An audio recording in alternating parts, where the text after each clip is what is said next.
losing my mind, losing my mind, falling away. I can't see straight. I'm losing my mind, losing my mind. I'm falling away. I can't see straight. I'm losing my mind, losing my mind.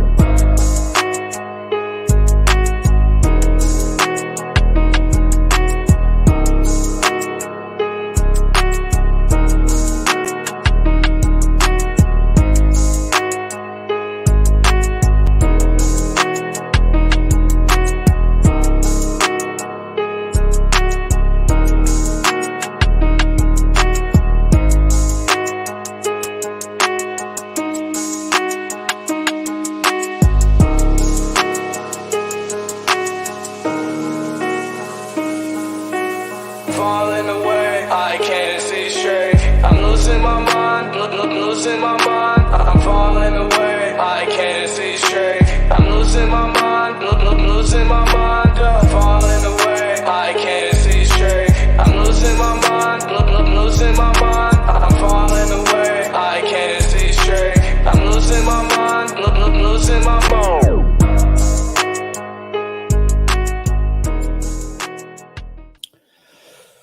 Welcome to Brute Facts. Do not try and adjust your screen. The beard is gone. It's on vacation. There was a tragic shaving incident, and it's been a really, really hard week. But fear not, it is coming back. So, great show tonight with Dr. Erik Wielenberg. He is a normative realist. I think it's even been entailed as Godless normative realism, or I think more technically ethical normative realism, but does great work. Really enjoyed his stuff, and stick around because he's going to be on the screen when we get done with this intro.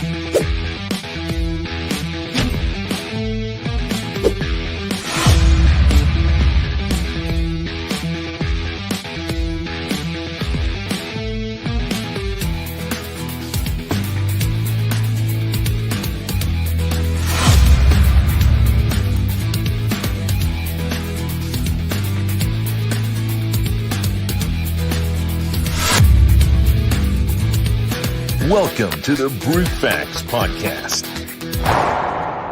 with your host and everybody's favorite Christian, Eddie Kroom. Don't forget to like and subscribe to the channel and hit that notification bell for future content. Hello, Dr. Wielenberg. How are you doing? I'm doing well, Eddie. It's good to see you. Thanks for having me on, and everyone for joining in. I know you probably don't want to dwell on the beard too much. I gotta let me just say one thing about it though, because earlier today I had a little stubble, and I was trying to decide whether to shave or not before the show. And I'd seen your other videos, and I was thinking, no, I can't compete. I would just be humiliated if I showed up with my stubble and you had your full-on beard. But now I realize maybe I could have competed a little bit. So. Yeah. You should have. I wish you would have told me about this before I shaved today. It is so hard to even talk about. All right, yeah, I don't want to. We don't have to dwell on that. But I did remember my debate with myself about whether to shave before. It does. Oh man, I even joked around and told my wife I was going to find like a beard wig to maybe wear and cover up until it gets back. Yeah. But it's going to be all out grow, no shave for a while. The whole baby face, I can't do it. It's so tell us a little bit about yourself, kind of a little bit of your background, and anybody who's lost and don't know who you are in ethics. Sure. I guess I'm the godless ethics guy. That's what I've become. I didn't set out to be that guy, but I try to roll with it. My journey to atheism, I guess, is, I think, pretty typical, at least in the U.S. I was raised, I guess, in a religious fashion. At least my parents made me go to church, regularly when I was a kid, and that was in the Lutheran tradition. And when I was younger, like a kid, I remember I certainly believed in God, and I remember praying and that sort of thing. And then when I entered my teen years, again, it's a very common thing. Sort of became skeptical, had doubts, and just gradually fell away. Nothing super dramatic, just sort of a gradual development over time. And I think looking back, I probably did go through that period again, which is kind of common, where the sort of new atheist attitude, where you see religion or Christianity maybe as silly and that sort of thing. But if folks have seen me talk about this before, they'll know I was cured of that when I spent a year at the University of Notre Dame as a graduate student, and I was hanging around people like Alvin Plantinga and Peter Van den Wagen, who are serious Christians and super smart. That was very humbling, I would say. Yeah. And so where I've sort of come out from that is that, I'm still an atheist, but have a tremendous respect for the Christian worldview and try to take it seriously. So I've kind of grown out of that new atheist attitude, I suppose you would say. And I think the way, again, I didn't set out to become the godless ethics guy, but I guess the sort of backstory there was the two areas I ended up being interested in, especially in grad school, as I got more into philosophy, turned out to be ethics and then also philosophy of religion. So sort of, working in those two areas already. And so it's natural to think about connections between them. And then there's, of course, the moral argument for God's existence, which probably, as everybody knows, the basic idea there is, very roughly, if there's going to be objective morality, mind-independent truths about ethics and morality, certain things being objectively wrong, right or wrong, morally right or wrong, good or bad, the argument says the only way that can really be the case is if you have God as the basis or foundation or ground for those sorts of truths or that kind of objective morality. And so at the time when I, first encountered the moral argument, I was inclined toward atheism, but I was also inclined toward moral realism, thinking there are these objective truths. And so I was like, okay, well, this is I got to think about this, right? Here's an argument that says I've got these two contradictory beliefs. And so that's how I sort of got drawn into trying to develop or understand how there might be objective morality, even if there is no God to serve as the foundation or ground for morality. It was trying to figure out if there was anything in this moral argument, if I was going to have a problem on my hands. So the way I became that guy is basically by trying to address this sort of challenge to these two beliefs that I was inclined toward. So I guess that's the short version, I guess, of my part of my backstory, I guess you would say. Yeah, I could imagine being there with Van den Wagen and Plantinga, how kind of humbling that would be. Yeah. I really Van den Wagen is probably one of my top favorite philosophers. Mm-hmm. He takes such a lot of the views and positions that he holds is so not typical for theists. That's right. He brings such a good flavor and shake up, to the theist side of it. That's absolutely right. I mean, he's super smart. But yeah, you're exactly right. In fact, when I teach Introduction to Philosophy, as is pretty typical, there's a unit on, whether God exists. And so we're looking at arguments for and against the existence of God. and I often bring Van Inwagen in that part of the course because he's a materialist, at least about human beings, and yet he's a theist, and it kind of blows the students' mind. So this class, like earlier, there's a unit on whether, we are we just our physical bodies, or do we have non-physical souls as well? And so the students, as many do, they're sort of naturally inclined to think that some sort of dualism or believing in a soul and theism kind of go together. And so it's always very cool to bring in Van Inwagen as this unusual combination of views. And then, as you probably know, he's got this wild, I say wild, interesting, unusual theory about, the afterlife. So that's a sort of, if you're a physicalist about human beings, and yet you think there's going to be some sort of afterlife, at least you've got some explaining to do. It's kind of easier to see how that might go if you have a non-physical soul. It's a little trickier. And so Van Inwagen has a pretty interesting theory about how that might happen. Yeah, I think I'm probably not too far away from him. Physicalism is very appealing to me. I, at this point, would probably consider myself more of a hylomorphist. That there's not the immaterial, whatever that is just that with the material is just what the identity of what we are is. So, yeah, this whole typical modern day understanding of souls and this dualism, there almost seems to be really teetering on, ancient Gnosticism with the way that a lot of modern Christians think of the soul, and the soul being you, and, but yeah.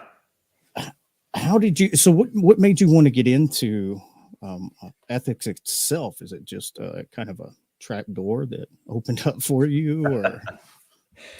Yeah, it's good. It's a good question. I think in my case, I studied philosophy, of course, as an undergrad, and there was probably just one ethics course that I'd taken.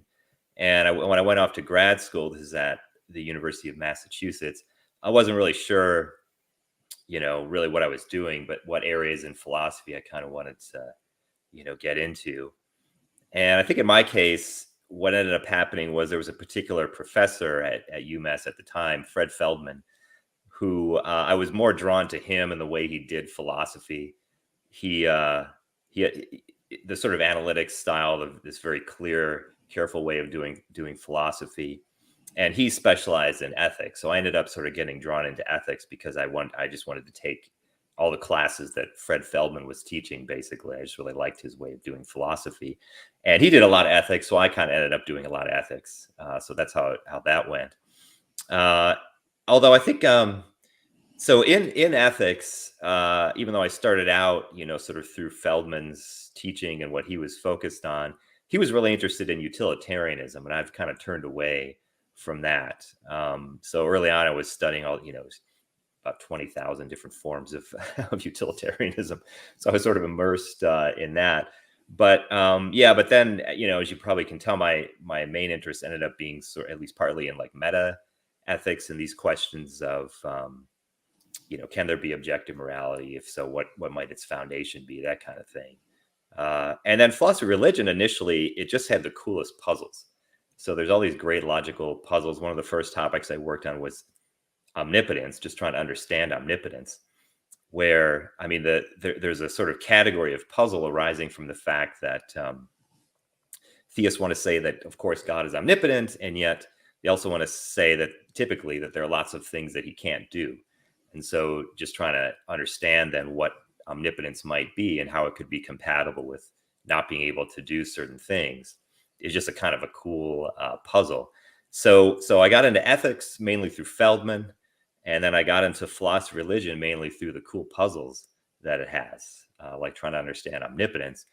And then that kind of, and as I was explaining before, the moral argument connects those two fields in a pretty interesting way. So yeah, that's kind of how it went. Yeah, that just kind of seems the way that philosophy goes. It's there's so much overlap in so many different areas, and Mhm. being ADHD, I'm terrible about start right now. Yeah. My series on epistemology, I'm going over belief. Well, that is so intertwined with philosophy of mind. I'm Yeah. like veering off into, and I'm like, wait a minute, no, let's get it back over here. We're not doing philosophy of mind, and Yeah. yeah, it definitely can pull you in a ton of different directions. That's absolutely right. It's often the different areas are often interconnected. Another thing I think that you'll notice when you start looking at these different areas, you see a lot of the same kinds of arguments in slightly different forms sort of reappearing. So I teach at Depauw where I teach the philosophy of mind course. I don't really write very much in philosophy of mind, but I've learned about it in order to teach this class. And there are a lot of sort of parallel arguments in philosophy of mind that have sort of correspond to certain arguments and debates in like meta ethics. So it's often very fruitful. You can find like insights and connections in kind of surprising ways, but yeah, there's a lot of rabbit holes you can get drawn into for sure. You're working on one thing and it takes a turn and you end up somewhere else. That's quite often when I talk with people about who aren't into philosophy, and they're like, well, it's just a bunch of people thinking about thinking, and and I'm like, well, yeah. I said, here's the thing: take a shattered piece of glass, like you see in an automobile, that safety glass. There's like a million little cracks in it. Mm-hmm. Well, find one crack out of all these million, and philosophers will spend their entire career on this one crack. It's just, there's so many different other places to go, and it can be overwhelming. Yeah. Somebody doesn't have a vision. That's very true. And yeah, I guess you mentioned like sort of impatience or skepticism about philosophy, which I totally get. I love philosophy, of course, but even at a certain point, I'll hit my limit, like for the day or something. Like, okay, I've had enough, philosophy for the day. I always think of David Hume, 1700s Scottish philosopher, has this great line where he says something like, "Be a philosopher, but amidst all your philosophy, be still a man." Man, meaning human, like a person. So you definitely want to try to find that balance. I think another thing I would add is I do think philosophy is at its best when it's really combined with or informed by some empirical stuff. So before the show, we were talking a bit about psychology and moral psychology. So I think ethics, for example, there's a ton of stuff happening in psychology that's very relevant to thinking about ethics, especially if you want to think about virtue and character. You got to have some understanding of what the human mind is like and sort of how it works. So I think, and in fact, at Depauw, I encourage our philosophy majors to be double majors so that they sort of combine a philosophy going with something else. I think that's when philosophy is really at its best. Yeah, that's though I'm not like super into Thomism, that's kind of one of the things that drew me to Aquinas, was his kind of trying to marry the rationalism with the empiricism. And to me, that it was such a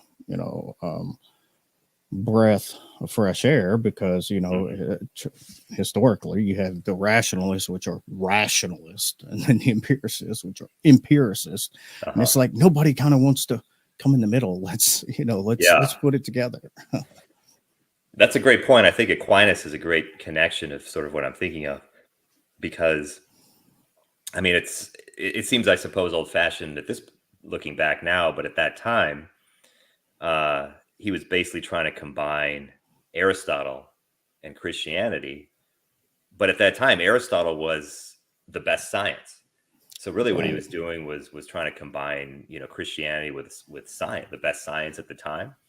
So yeah, he wasn't just sort of, divorced from reality, thinking on his own. He did a lot of thinking, of course, but he was trying to inform it with like the best science of the time.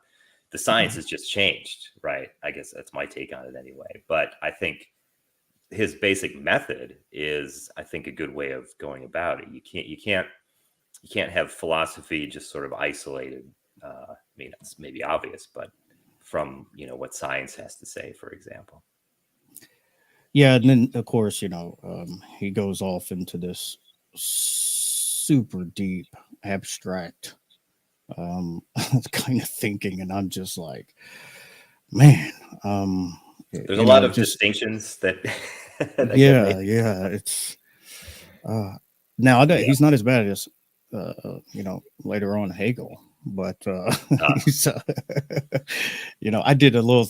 Somebody had mentioned a while back about I'm used to hearing dialectical, or having dialectical conversations or debates or things like that, and somebody had mentioned Hegel's dialectics. And oh my gosh, was that I read several papers like 3 times and watched like 4 YouTube videos from instructors over and over to kind of really wrap my head around. Yeah. Yeah. So yeah, when it comes to Hegel, I guess my only request is don't ask me to explain anything in Hegel. It's funny, I actually took a class in Hegel as an undergrad, and I feel like I understood a few things, but that was a long time ago. But the one thing that stuck with me, I remember the professor had this great line where he said, okay, if you're reading Hegel and you don't understand what he's saying, just read faster. His advice. I guess that way you just finish the reading at least. That's definitely one way to look at it. Yeah. Yeah, I actually have a friend of mine who's an atheist that considers himself Hegelian.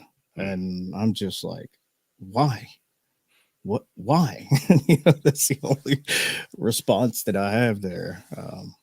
Well, it'd be interesting to, it's got to be an interesting guy to talk to. And I think if I were talking to him, I just want to explain, okay, well, you're a Hegelian. Like, what is it? What does that mean? What are you committed to as a Hegelian? Just, that would kind of be the first question, I think. Yeah. And yeah.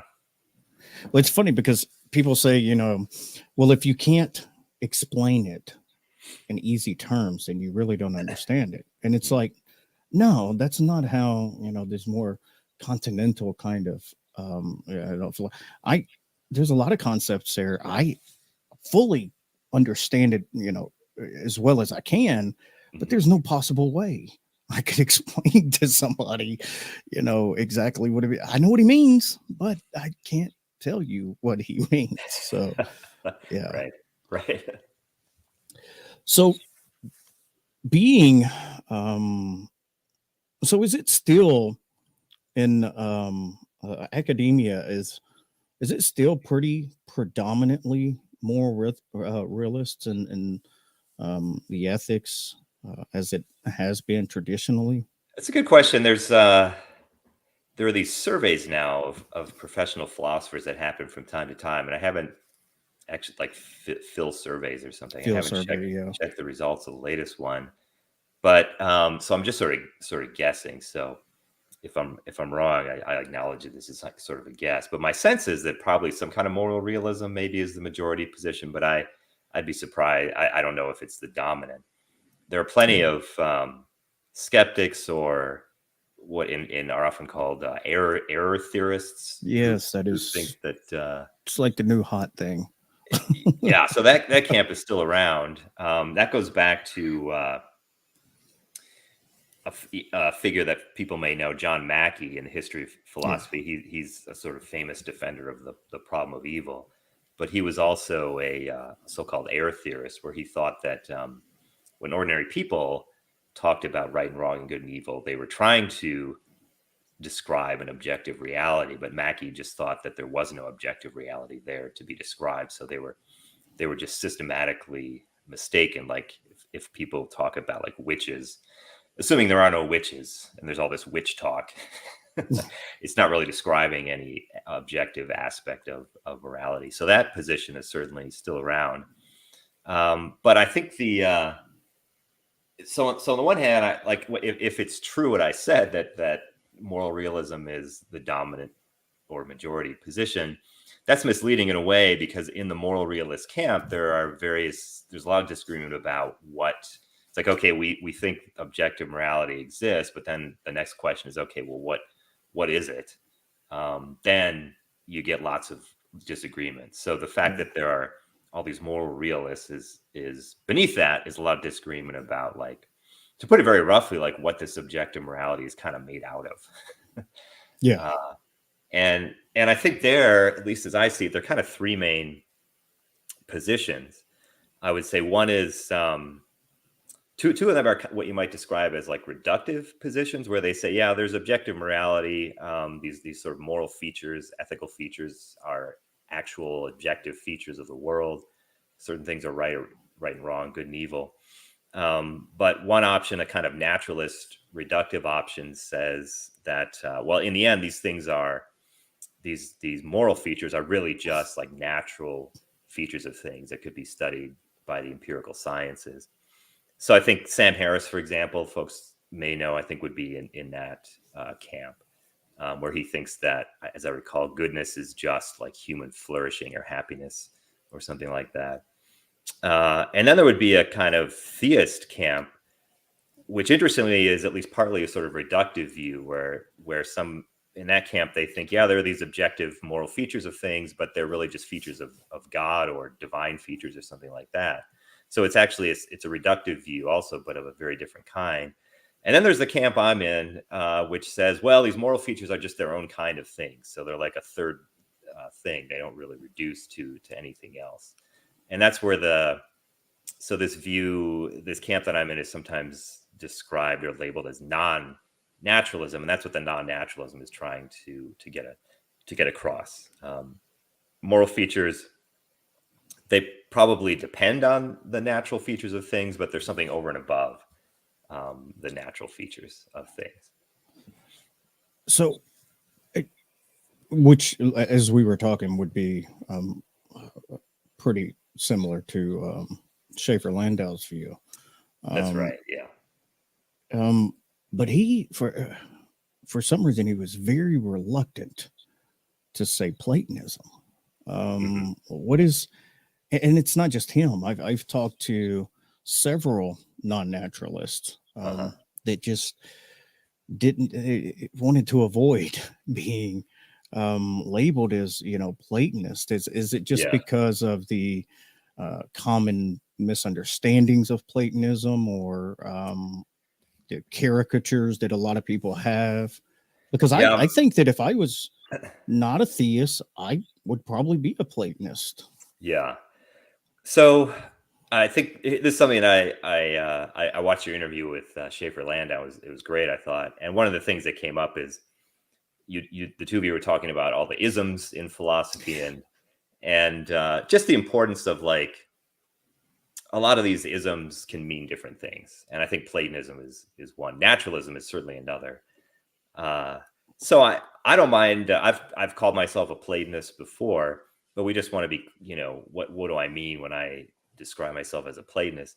I suspect people may be reluctant because Plato is so that, you think Plato, you think of the forms,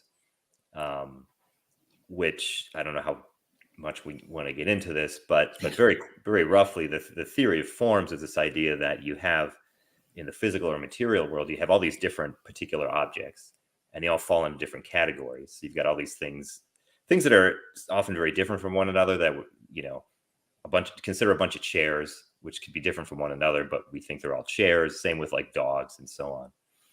And so Plato thought, okay, for each of these categories, there is a non-physical, ideal, perfect version of that thing. So there's like the form of a chair, a perfect chair, which is not itself a physical chair. And this is supposed to explain like why all these different physical things are chairs. They somehow resemble, or as he said, they're like imperfect copies of the ideal perfect chair, which exists in some mysterious realm outside of the physical world. Okay. Anyway, so I think a lot of people today don't really believe in forms the way Plato believed in them, and so that, I would guess, is why they kind of want to shy away from people. People label you a Platonist, and then, oh, but I don't believe in forms the way Plato did, so I'm not really a Platonist in that sense. So that might be part of what's going on. And That's I kind should of say what, I don't really believe in forms like that either. That's probably, yeah, I should the clarify that. chairness or Yeah. the tableness. Yeah. Exactly. Well, not only that, I was thinking it was, along the lines also of having to deal with, like the interaction problem, between the realm of the forms and the material world. And it just seemed to probably bring more baggage and kind of go down those rabbit holes. Yeah, I think that's right. I mean, so Plato thought that these somewhat mysterious, non-physical, ideal forms could somehow causally impact the physical world. And yeah, it's pretty mysterious, how that would work. So I think that's one of in general, this idea of the forms, I think these days is seen as kind of mysterious and probably weird. Yeah. And so that's probably why people might not be so crazy about being labeled a Platonist. So although I've at various points described myself as a Platonist, so I should probably say just what I meant by that. I mean, the main thing I meant was this non-naturalist view where the moral features of things are their own kind of thing, not reducible to something else. And then also, I think, another thing Plato perhaps is an idea he's associated with is objective morality, not really depending on the gods or God, the will of God, and so on. So that's another respect in which I would be a Platonist, but no forms, not a Platonist in that sense. Yeah, And because he was a realist about the forms as existing. Well, then you got to get into the one and the many, and then it just there's so many things that I like Plato. I like Aristotle better, but his some of the ideas, man, people today, we're so anachronistic. Looking back, like we had this kind of anachronistic snobbery, like we're so smart and with technological advances and things, and then you go back and you look at the level that these guys analyzed reality and these complete, whether you agree with them or not, just the amount of time describing fundamental things and it's they're pretty smart people. Yeah, no, absolutely. Yeah. So, right. I think you see this all the time in philosophy. You might disagree with someone and yet think, okay, wow, they're operating at a high level. I'm not convinced. I don't believe in the forms, but Plato's still a genius, right? That kind of thing. I would definitely agree. At least groundbreaking.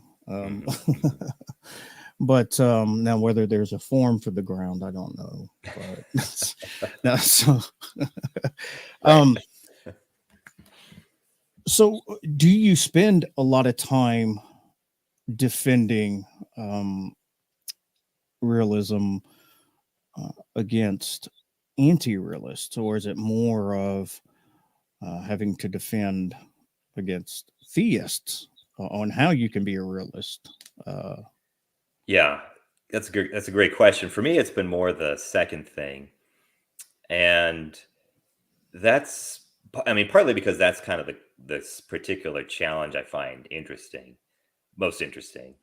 But I guess it's also because just in philosophy, I think there's less attention has been paid, at least among contemporary philosophers, to that particular challenge. So what I mean is, there's plenty of people on the realist camp trying to deal with various challenges from the people who are skeptical of there being objective morality at all. There's much less. It's sort of interesting, actually. There's much less attention, again, at least in contemporary philosophy. Philosophers alive today who are moral realists, but are basically addressing something like the moral argument.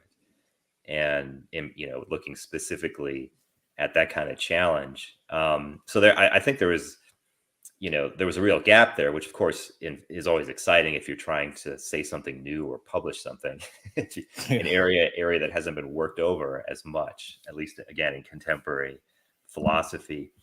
And what one of the things that's really sort of interesting about it is it ends up being a you look at you've got various what I would describe as non-theistic versions of moral realism. And by non-theistic, this is, I think, an important point, and this is true of my view. I don't think my view requires that there not be a God. My view is rather that there can be objective morality even if there isn't a God. So it's godless, not in the sense of like it's incompatible with God existing, but rather it just doesn't require the existence of God. And by the way, related to that, I think, as I understand it, Richard Swinburne, I believe, has a view that's actually pretty similar to mine. So there's a theist who thinks there's objective morality, but at least some of it is just independent of God. So it's not it's only godless in the sense of not really needing God. It's not godless in the sense of like requiring that there not be a God. Any rate, so you have theories of objective morality that don't require God, and then you have the various theistic or God-based theories of morality. And so in the course of my work, I've really gotten drawn into looking at some of these theistic theories, and they're fascinating. So it just ended up being sort of super interesting. And again, it's a shame. I think there should be a lot more dialogue between these two camps, namely moral realists in the theist side who are developing these God-based theories, and then moral realists who are developing theories that don't require God. There's a lot less discussion, engagement between those camps than I think there should be. So that's one of the sort of gaps that I've tried to fill. And it's just super interesting. As an example, Robert Adams, Christian philosopher, has this book that some folks may know called Finite and Infinite Goods. And it's just amazing. It's a masterpiece. And it's just a super sophisticated and like developed version of divine command theory, which just, it's like, divine command theory is often dismissed pretty quickly in some quarters. And I think Adams just shows like there's a lot more that can be done with divine command theory than you might think. And so it's a shame that there's not more engagement from non-theists with a book like that, just as one example. Right. Yeah, that's with the talking about, things existing objectively, and having to have, these various explanations of how they can exist by, positing a God or something like that. I think that was in your debate with Craig. I think that was one of the fantastic points that you had made when you were, comparing, okay, so you say this and I say that, and you say this and I say that, yet we have the same problem. If this is going to be an issue, which, kind of comes down to like a symmetry breaker. Why, if my issue, if we both have the same issue, why should I adopt your, idea of it? Yeah, that's right. I mean, that's a great description of one of the main points I often try to get across in thinking about non-theistic moral realism versus theistic moral realism. So just to kind of flesh out a bit of what you said there, I think one reason I think people find something like the moral argument for God's existence compelling is it is very intuitive to think like, how can there just be objective moral truths or principles just sort of floating, not grounded on anything? How can they like just be there? And so the moral argument or the theistic position is often advertised as well, all of these moral truths are ultimately somehow grounded in God. So they all have this thing that underwrites them or supports them in some way, this kind of spatial metaphor here. So one of the points I really try to press is, I think that when you look at these theistic approaches carefully, you'll find that invariably there is some, they always have at least one moral axiom that's just there floating, you might say, which isn't itself grounded. So that I think this appeal of the moral argument, in my view, is ultimately kind of misleading. It presents it as an asymmetry where a view like mine has these ungrounded moral axioms, but theism can ground everything in God. But I think, just as you said, in fact, we're in the same boat. We're sort of playing the same game. It's just the moral axioms are a bit different. But, I think this is true of Craig's version of divine command theory. I think it's true of Robert Adams' version of divine command theory. And by the way, this point is not a criticism of the theories. It's rather making the point that they're ultimately in the same position of a theory like mine, which is we've all got these brute facts, brute moral facts that are not grounded in something else. Is why one of the reasons I wanted to come on your show. So the idea that the theistic view has everything grounded in God, when you look at it more carefully, I think is actually not really true. Yeah. I'm glad you brought that up. That I think is a hugely important point in this sort of debate. Could I haven't heard this language used in this aspect. May just be me not coming across it, or obviously I don't study it. I'm not an expert like you, but could one say that that moral realism or moral facts exist? Could they say that that's a primitive notion? Is that maybe I think well, I guess it depends. True philosopher, it depends on what you mean by that. But it kind of sounds like, tell me if this is the way you're thinking of it. Where, I mean, let's just sort of back up and just think of reality or whatever truths or facts there are. I mean, at least to me, intuitively, it seems like, it's often said explanation has to come to an end at a certain point. Everyone's got to get to something where you just say, well, that's just how it is, and I have no further story. I have nothing else to say, right? This is why, this is the classic example of the little kid who keeps asking why.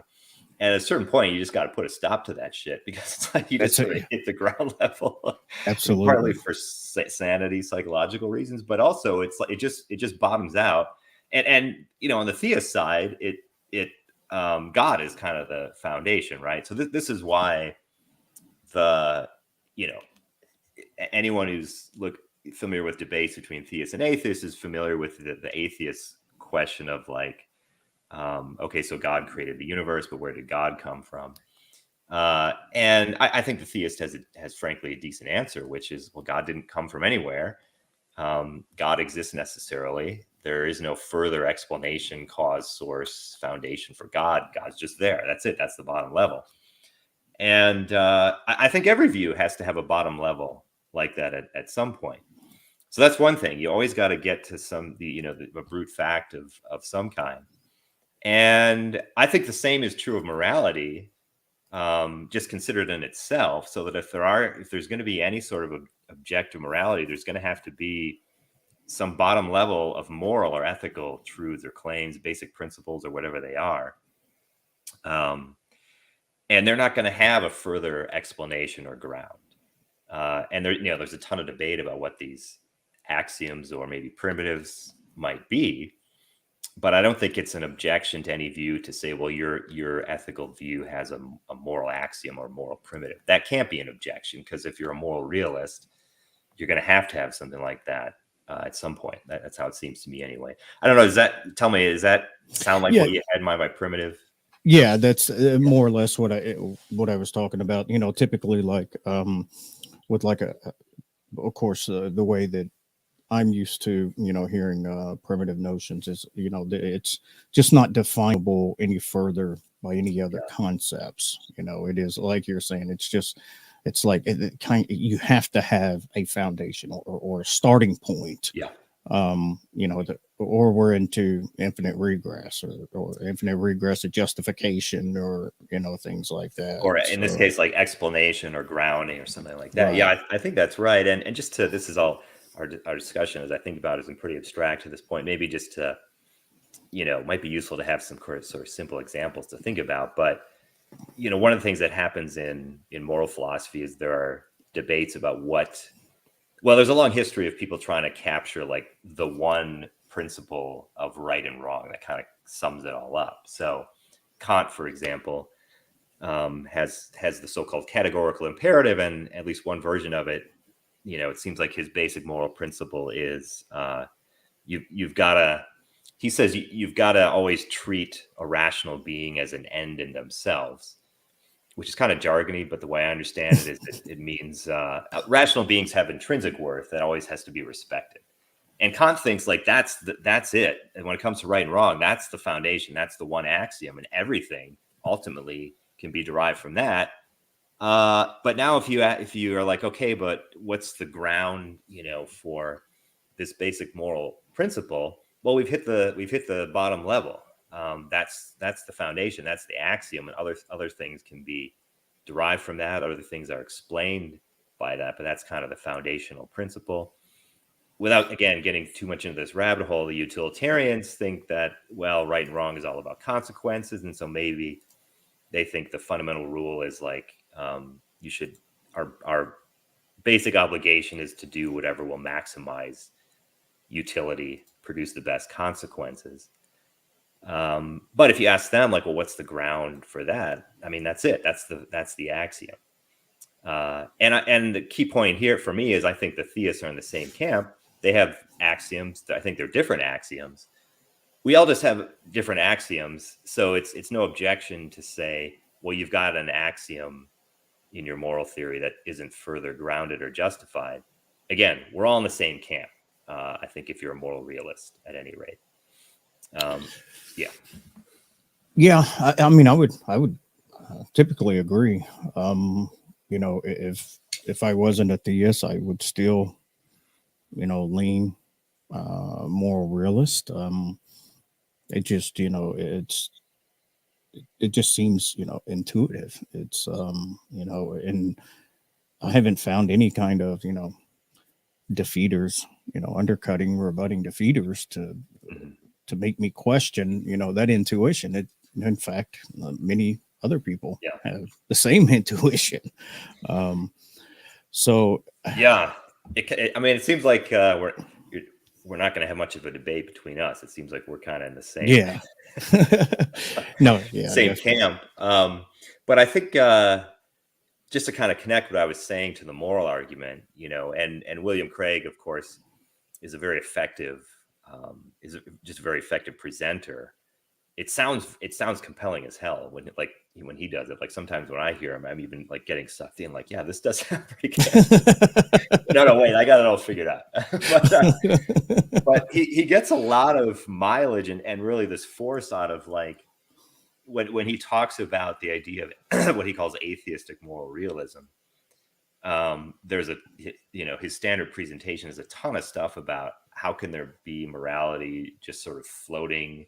It's ungrounded. And it sounds, compelling until, again, you come back to this key point, which is when you look at it more carefully, the theist is actually in the same camp. So I do think that's it's an important point because the rhetorical force of the, like, how can you have ungrounded objective morality? It sounds really good.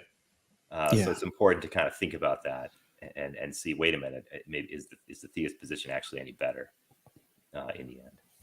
So on that note, would you say that there is an ontology to your version of moral realism? Is does it have, a specific ontology to it? Yeah. So ontology being like what are the things in reality? What are the things that exist in order for there to be this objective morality? Yeah, I think so. So I guess what my ontology would just be. So let's try to work with a kind of simple example, and maybe we can just take something like suffering. There's all kinds of suffering and so on, but just think of some very painful experience that you've had, and so that painful experience, it has various natural or empirical features. I mean, here, depending on what your view in the philosophy of mind is, there might be some debate, but stuff happening in the brain is at least related to it. Some people would say it's part of it, or maybe that's all there is brain activity. Others would say, well, it also has certain feelings or sensations as part of it, or maybe that's really, what it is. But those would all be, at least in some sense, natural features of the pain. But then, as your typical moral realist is going to say, well, it also has this other feature, which is it's bad. Yeah. And the badness depends on some of these other things, especially like how it feels, for example. But the badness is something over and above how it feels. So the ontology is just going to be, I tend to think of it in terms of features or properties of things. So like an experience of pain or suffering. My ontology says, in addition to the physical, mental aspects of that experience, it also has a moral or value aspect. It's badness, which is a feature that is not just reducible to, it's a different thing over and above the other features or properties that it might have. So you get an ontology where you have a world with things in it, and they have different kinds of features and properties, objectively speaking. And among those features and properties are ethical and moral ones, which are their own kind of thing. So it's a world that there's this great phrase that this contemporary philosopher Wes Morriston used. He says the world is shot through with value, which I think is a nice sort of way of thinking of it. You've got the world of physics and the sciences and so on, and you've got along with that what you might say is a moral world or a moral reality, which I think depends on the natural world, but is again over and above it. It's not simply reducible to the natural stuff. Does that give you absolutely. a sense of it? Like what reality looks like on this way of looking at it. Yeah. And see, that's one of the things that why I really didn't have a reason with an atheistic moral realism is because, I mean, it seems perfectly legitimate to say that in virtue of suffering, and the ability to know what suffering is, and to not, it seems we have an obligation to, prevent, especially if it's something we don't enjoy. Why should we, and it can be so horrendous for us, using empathy. And to me, that seemed like a perfectly good reason to say that it is objective, in the whether it's some kind of telos or the kind of in the I want to say in the spirit of but I mean there's something else I'm looking for. Okay, but basically even so when they use counters like, well, what if they can't feel pain, and things like that, the reductios, it's like, yeah, but it's still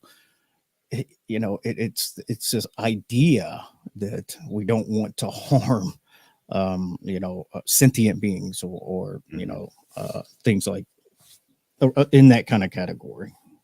Yeah, I think that way of putting it is I'm very sympathetic to, so that and suffering, I think, is sort of an obvious example. It seems bad, at least in itself. I guess it's important to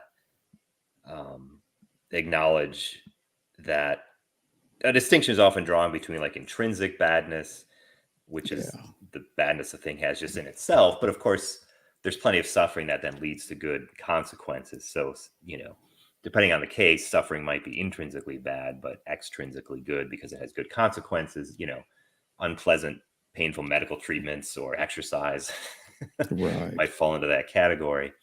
But yeah, and my way of thinking is that our moral obligations or duties are grounded partly in these values, these intrinsic values, good and evil. So, a sort of silly example, but you gets the point across. You're walking along, and you see a guy standing there flailing, his arms on fire, and next to him is like a big bucket of water. Okay, and he's too panicked to put his arm in the water, and it'd be very easy for you to take the bucket and just douse his arm. He's in pointless agony. You could easily stop it. You don't even have to like ruin your suit or anything like that. It takes like 2 seconds. You've got a compelling reason to do that. Namely, to stop the suffering, to stop this terrible thing that's happening to this person. That's a moral obligation. You ought to do it. You're acting immorally if you fail to do it. And you don't need God in reality for any of this to be true. I mean, that's kind of another way of sort of thinking of my view is I'm trying to sort of build morality out of things outside of God. So this example, I think, is helpful, at least as far as understanding where I'm coming from. You just build this situation where here's a guy, he's in agony. You could easily stop it. That seems to be enough to give you the obligation. You don't need God. No. Now, if you add God, and God has also like commanded you to help people in that situation, well, now you've got like another good reason to do it. So it kind of adds on a second layer, but the key point is, and I think this is perhaps what you were, tell me if you agree, you don't need that other layer in order for the obligation to exist in the first place. Yeah, that's kind of what I was getting to. That was, it just, to me, I think that theism would, at least for me, theism just seems to fit well with having objective morals and moral realism, moral facts existing. Mm-hmm. But I don't think that it's one of those things that theism necessitates, mm-hmm. or moral realism necessitates theism. And that's, I tell people all the time that, I kind of hold to things probabilistically. I have credence and confidence in certain things, and mm-hmm. So I would say I have, a pretty decent credence that moral realism is true, but far less that theism's required for it. Mm-hmm. I just don't think there's that, like Craig and others argue, that there's this knockdown. How could you not see it? How could you not? How could they almost present it as being compelling, mm-hmm. and I'm just like, no, it's really not. I mean, it fits well with the idea, but it's just it's not super compelling, at least to me. So yeah, you'll get no argument for me. I think where things get interesting is Craig as an example. I mean, I think he does think it's pretty obvious that in his mind there is this entailment. If moral realism is true, you got to have God.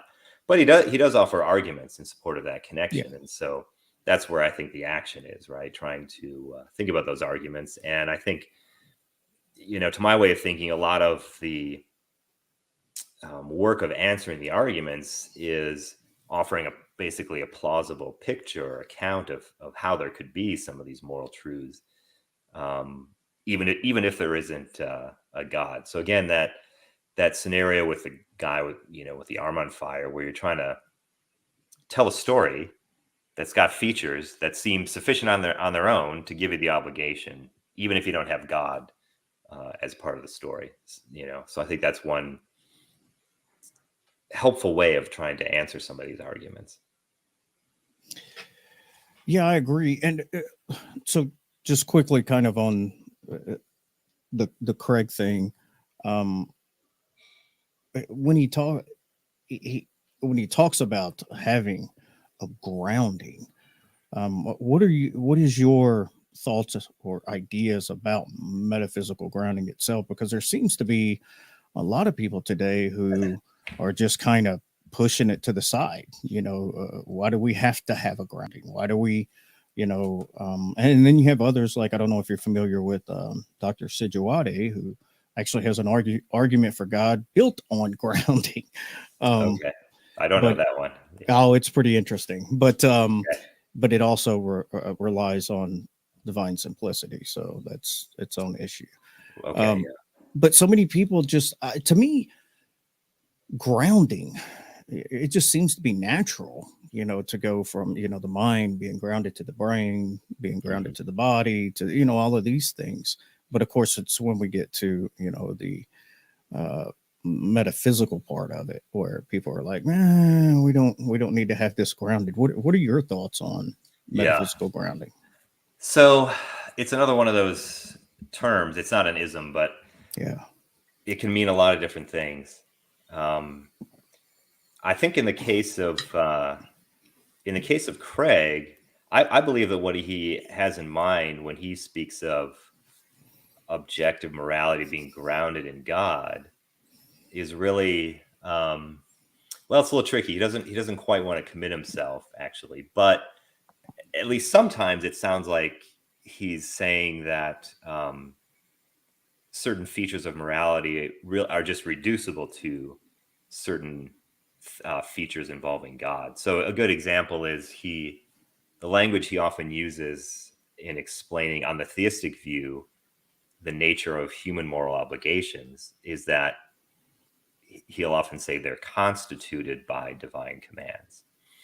Now, again, okay, constitution is a little tricky, but one at least possibility, one natural way of understanding that is what he's saying is that what human obligations ultimately are nothing more than divine commands. So there, I mean, if that's at least on that way of thinking of it, the grounding is just, it's the way that water is grounded in H2O. Water just is H2O. Like, when, if you want to understand water, knowing that it's H2O gives you its true essence. So at least one understanding of Craig's view is like, he's telling you what the true nature of human moral obligations are, which is that they just are divine commands, the way water is just H2O. So that's grounding as reduction. Sorry, I cut you off there. What did you say? Oh no, I'm sorry. I said so basically he's just saying it's a tautology. It's water is H2O. Well, this is interesting. This is where things get a little technical. I think he would say it's not a tautology in the sense that he doesn't think that obligation or moral obligation, like the phrase or the words, they don't mean divine command. So it's not a claim about language, just the way, I mean, this is the water thing I think is actually helpful. Like the word water doesn't literally mean H2O. It's more that we now think that H2O is kind of the true essence of water, but it's not true by definition. It's something that had to be discovered, right? And so I think that's how Craig and especially Robert Adams really makes a big deal out of this, where Adams says, look, moral obligation, the phrase, it doesn't mean divine command. It's just that it turns out that the essence of moral obligation is divine commands. Again, kind of the way water, H2O rather, is the essence of water. So yeah, I think at least that's one way of understanding Craig's talk about grounding. It could just be reduction.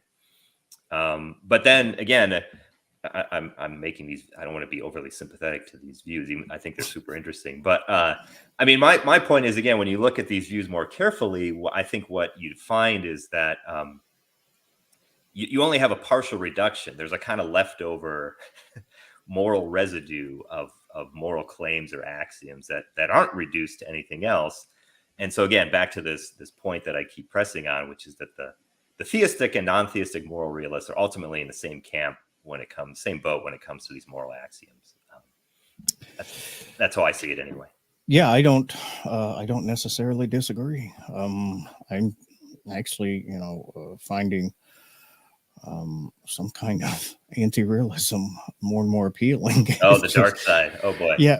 Well, I wouldn't go as far as error theory, but some kind of, some kind of nominalism or something. Fictionalism, I guess. It's just these kind of useful concepts, of how we talk about the way reality works, or if I don't know. Okay. Just Yeah, that's a whole. I mean, that's a whole other, of course, very interesting debate. But yeah, as I was saying earlier, that's where I haven't done as much work. I've really sort of ended up focusing on kind of the theistic versus non-theistic moral realism. That's my wheelhouse, you might say.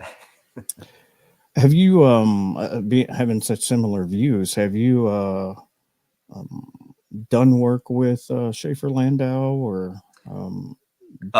We haven't like written anything together, anything like that. I know him a bit, and we've been we've hung out at conferences from time to time. I was going to ask if you ever go to his conference there. Yeah, I haven't actually been to that one. I mean, I would like to go, but they usually publish the papers later on, so I always read the papers when they come out. But we've crossed paths, and I think we've probably, or at least I would say I've sent him stuff and asked for his, that I've written, asked for his feedback. So we've kind of interacted in that way.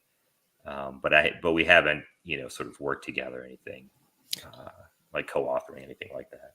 So who would you say probably influenced your view the most? Yeah. Yeah, that's a good question. I think historically, if, more recently, leave aside Plato, but someone like, in the early 20th century, a philosopher some people may have heard of, G.E. Moore. Oh yeah. He I think is kind of the the hand guy. Greatest reputation of greatest solution to any philosophical problem. Boom. We're not brains in vats because check it out, right? It's good stuff. But he had this, I think, non-naturalistic version of moral realism. So, I do think Plato in some way is kind of the roots of this thing. But then in the more contemporary scene, Moore is kind of the one. So I think, again, when you were talking to Schaefer Landau, I think he had kind of said a bit about the history of, I guess, recent, like last 100 years philosophy, where you had Moore defending this view, I think probably early to mid 20th century, and then it really fell out of favor. That philosophy, like anything else, kind of has these fads that come and go. So it was sort of abandoned, and then within the last maybe 30 years, it sort of made this comeback. But I think but I had studied more in grad school, and so I think he would certainly be one influence. And maybe I should mention, if folks are interested in exploring this view further, I think some of the, really good philosophers besides Schaefer Landau who are in this camp today would be David Enoch is one. He's got a book called Taking Morality Seriously. And then Michael Huemer, also really good on this. He's got a book called Ethical Intuitionism. And it's interesting because they don't really focus on the non-theistic aspect, but it's there implicitly. So if people are interested in looking into this view further, Taking Morality Seriously, and then especially Ethical Intuitionism, I think those are two great books. Yeah, I'm familiar with Huemer. I'm pretty sure I've heard Enoch. I don't know if I know a whole lot about him off the top of my head. Yeah, but both really sharp and good. Good books. Well, we are a bit over an hour, and want to be respectful with your time, and wanted to say thank you so much, Dr. Wielenberg, for coming on and letting us pick your brain and help us to get at least a little more smarter today. I hope it's been accomplished. I appreciate it. This is great. I really enjoyed it. And especially I appreciate the adult beverage aspect. Oh yeah, absolutely. That's one of the way to keep the ADHD in check. yeah, exactly. It's my secret sauce. Okay, I gotcha. Yeah, we all do what we have to do. Yeah, absolutely. But no, I hope people found it interesting, and I appreciate it, man. Thanks a lot for having me on. Yeah, absolutely. Do you have anything that you wanted to plug or promote or? Sure. I guess I should mention my books since I've been mentioning these other guys. But so I've got 2 books in this sort of ethics without God genre, and the first one, and this is probably the one that the best one if you're sort of starting out and you just want to learn more about this idea, is called Value and Virtue in a Godless Universe. And then there's so that was the first one. And then more recently, there's a book called Robust Ethics. That one is a bit more tedious if you're not a professional philosopher. It's a textbook. But so if you're interested in, if you're like, I would like to, look a bit more into the ideas of this Wielenberg character, check out Value and Virtue in a Godless Universe. If you can stand that, then you might want to take a shot at Robust Ethics, which is kind of the just later on, same basic theory, but just trying to sort of develop it more, and it gets more into more details and so on. So yeah, those are my 2 plugs. So I have your Depauw link. That's Depauw with a W, not Depauw. Right. And your field papers link there. Okay. Is great. On the Depauw, are your books available there? If not, I'll get the links to the books and put them on there. I think if you go to if you're talking about my personal website, somewhere has links to those books. But Amazon is always a good place to go. And since my name is unusual, I think if you go to Amazon and just type in Wielenberg, that'll probably do the trick. Yeah, German guy. Yeah, no. Is it German? It is German. That's a Wielenberg. Yeah, that's right. I think that's probably the original correct pronunciation. So yeah. Well, thank you so much again. The time flew. I thoroughly enjoyed this conversation. It was likewise. Thanks again, man. And again, my condolences about the beard, and I hope to see it return soon. So, well, that's just another argument or another feather in the cap for the argument of evil and suffering. That's right. Exhibit A, your beardless face. Yeah, that's right. Thank you so much. Would allow that. Everybody else, thank you guys for tuning in and checking out the show. And don't forget to visit.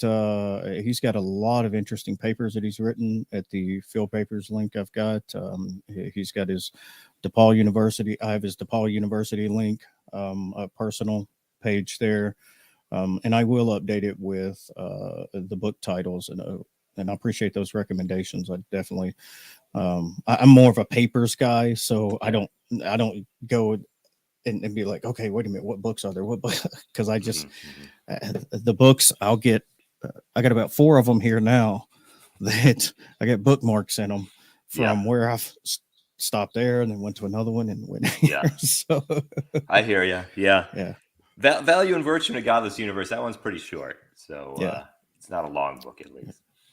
Well, thank you again. And thank you everybody for joining us. Don't forget, in the description, I have the Content Creator Fund. We have people that are looking for funding and the funds are low. So anybody that feels compelled to at least share it for the Christian friends, pray, and we'll get some of these people helped out that want to make content.